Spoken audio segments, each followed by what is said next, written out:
August, we welcome to the program Ellen Daniels, Literary Director for the 2023 Mississippi Book Festival. Ellen, thanks for coming in. Thank you for having me, Gerard. Tell us about the book festival. It's coming up August 19th. On Saturday. Yeah. So, we've got a big year planned. There's going to be something for every Mississippian there. And it's going to be a great day. It's going to be hot. So just everybody know that we are making accommodations for that. We'll have lots more fans, a misting station, and we'll be giving away waters all day long. Where are we going to be?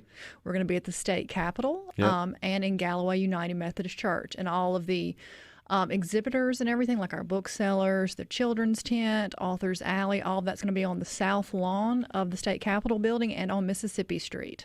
Yeah, and let's see, you've got some deal worked out with the Westin, too. Is that right? Oh, yeah. Hotel? Yeah, tell us about that. The Westin is our host hotel, and this is the first year that we have really, it's always been where we put the panelists up, our authors, but this year we were like, the Westin has been so amazing to work with, and it's a wonderful hotel. They've got a great restaurant, and so we're like, we'll open it up to the public with a great rate.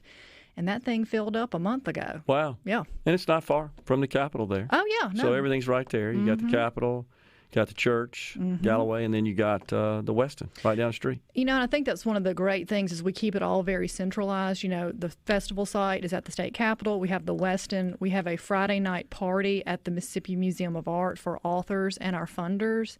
And that's just, you just walk right out the back of the Westin, and there you are at the museum. And then our Saturday night party is at Howlin' Mouse, so it's all just right there. So would you describe this, Ellen, as an event that's designed to sort of bring the readers and the authors together? Yeah, absolutely. And that's kind of one of the things about the magic about the Mississippi Book Festival. It has definitely grown over the years since our first one in 2015, but we haven't gotten so big that audience members don't feel the intimacy that they're very close to their favorite author. Yeah. How is book writing going? I don't know what the term is, but are we seeing more authors, fewer authors, more books, fewer books? What's the status? There are more books published every year. It's more and more every single year. So that's great news for book lovers because people are still buying books, they're still reading books, and there is, there's a real hunger for all different types of books. Yeah.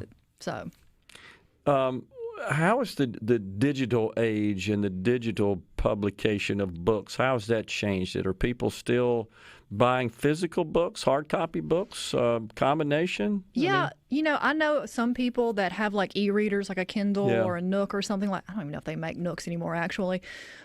And like my sister, who is out at her barn all day, listens to at least 3 books. Listens to it, okay. That's common too. Audio books.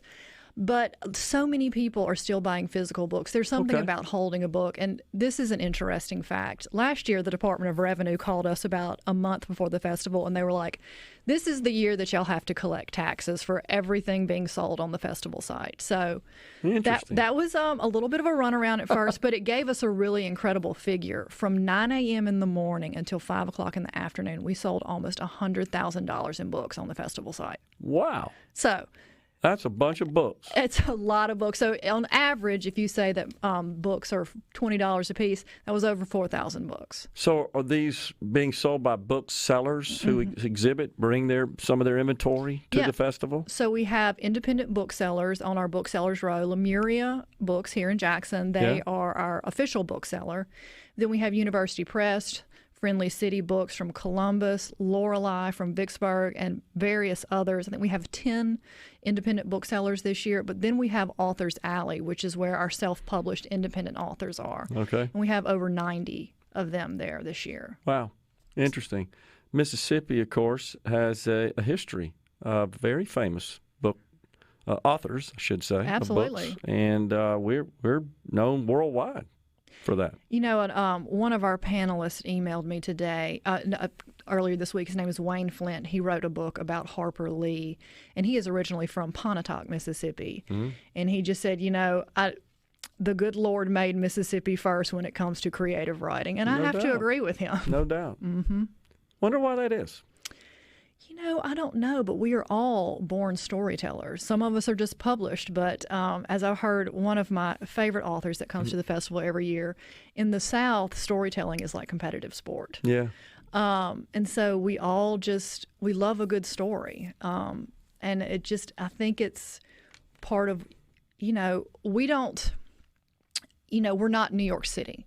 We don't have like these, we're not the center of like the visual art world with all these museums. I think, I hate to say this, but I love Mississippi, born and raised Mississippian. Boredom breeds creativity.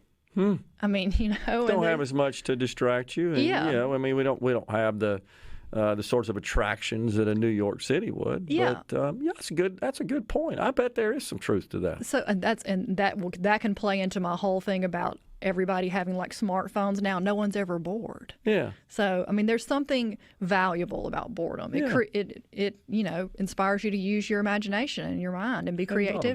Hadn't thought about that. But that makes total sense. And I wonder if that's also you could describe as attributing Mississippi with so much musical production. Yeah. I talked to our friend Steve Azar, my colleague, honestly, that I ask him that all the time. What's the inspiration? And he often will say it's the colorful culture of our state that's inspiring. We're really a melting pot of different types of people. And Steve is from the Delta, and as from the Delta, I'm a Delta girl myself, there's not a whole lot to do there. Yeah. And we have to be, imaginative. And Steve will be at the festival on Saturday. Okay. With One Mississippi, his song that he was commissioned by our former governor, Phil Bryant, to write as the, state song.